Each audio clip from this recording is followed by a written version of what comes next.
The clause. Clause का जो हिंदी होता है, क्लाज मीन्स होता है छोटा सा वाक्य, यानी उपवाक्य होता है छोटा, वाक्य का छोटा भाग, उसे ही हम उपवाक्य कहते हैं, यानी क्लाज।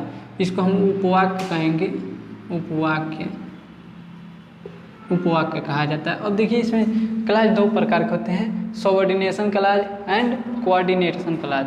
यह हो गया। अब देखिए इसमें आता है सेंटेंस। अब जान लेते हैं सेंटेंस क्या होता है। सबऑर्डिनेशन और कोऑर्डिनेटर हम बाद में समझेंगे, सबसे पहले हम समझ लेते हैं सेंटेंस।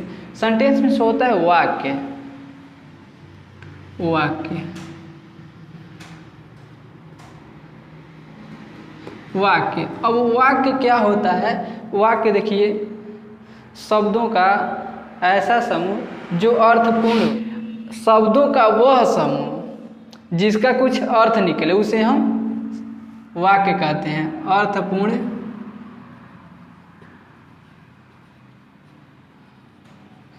शब्द समूह वाक्य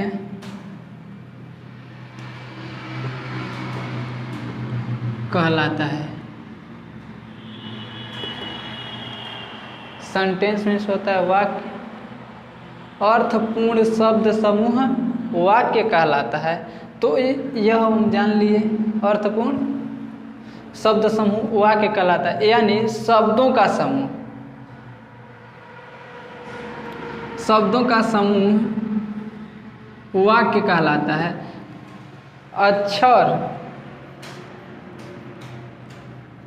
अक्षर हो गया, शब्द हो गया और वाक्य हो गया।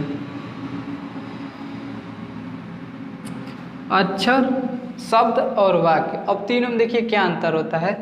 अक्षर, शब्द, वाक्य। अक्षर जो होता है पहले आता है, अक्षर जो होता है पहले आता है। अक्षर ऐसा शब्द होता है कि व्यंजन, स्वर व्यंजन की ऐसी छोटी इकाई जिसके टुकड़े न किए जा सके, उसे हम अक्षर कहते हैं, उसे हम अक्षर कहते हैं। मान लीजिए अक्षर जो होता है ऐसी छोटी इकाई जिसके टुकड़े न किए जा सके। यहाँ पर दे दिया जाता है, क दे दिया जाता है, इसका टुकड़ा नहीं कर, यह हो गया, इसको टुकड़ा नहीं कर सकते, ख लिख देते हैं, ग लिख देते हैं, यानी अ से अज्ञा तक, अ से ज्ञानी तक। तो इस, यह तो अक्षर हो गया जिसके टुकड़े न किए जा सके, यह अक्षर है। अशब्द जो होता है अक्षरों के समूह को ही शब्द कहते हैं। यानी यहाँ पर हम लिख देते हैं क धन म धन ल, क्या होगा? कमल हो जाएगा।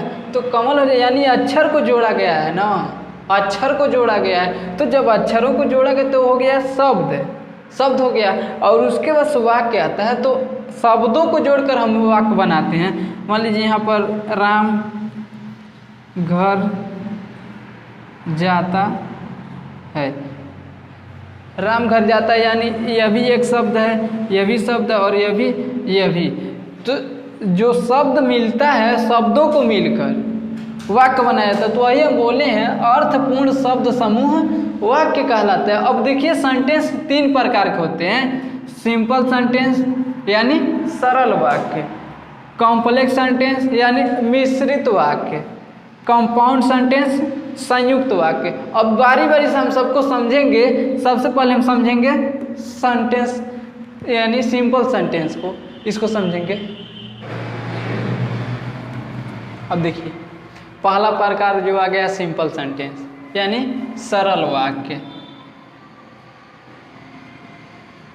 सरल वाक्य। सरल वाक्य देखिए इसको जान लेते हैं। सरल वाक्य क्या होता है? जिस वाक्य में, यानी जिस वाक्य में एक फाइनाइट वर्ब होता है, एक फाइनाइट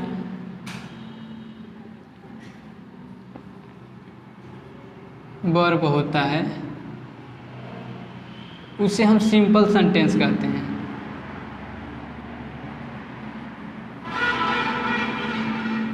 सेंटेंस कहते हैं। देखिए जिस वाक्य में एक फाइनाइट वर्ब होता है उसे हम सिंपल सेंटेंस कहते हैं। तो देखिए फाइनाइट वर्ब में ही राइट्स ए लेटर, यानी यह भी तो क्रिया है, जो क्रिया रहेगा ना तो उसको हम जानेंगे कि यह फाइनाइट वर्ब होगा। अब देखिए यहाँ पर टू लगा है तो इसके लिए यह फाइनाइट वर्ब होता है, गोइंग टू, और दिया है विल गो, यह आ गया।